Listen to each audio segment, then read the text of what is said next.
High, Radhe Radhe. কেমন আছো তোমরা? আমি কিন্তু বেশ ভালো আছি। আজ গোপু সোনার ভোগের থালা নিয়ে চলে এসেছি। আজ ভোগের থালাতে পোলাও, আলুর দম ও পটল ভাজা সাজিয়ে দিয়েছে। এবার গোপু সোনাদের ভোগের থালা নিবেদন করা হচ্ছে।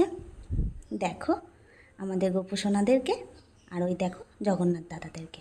আমার শাশুড়ি মা আরতি করে নিয়ে এবার গোপু সোনাদের আর জগন্নাথ দাদাদের খাইয়ে দেবে।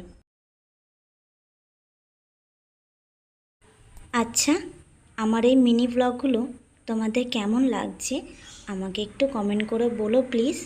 আর আমাকে একটু ভালোবাসা দিও, ভিডিওটি শেয়ার করো, কমেন্ট করো, লাইক করো, তাহলে আমারও একটু ভালো লাগবে আর আমার গোপসোনাদেরও খুব ভালো লাগবে। তোমরা সবাই ভালো থেকো, সুস্থ থেকো। রাধে রাধে।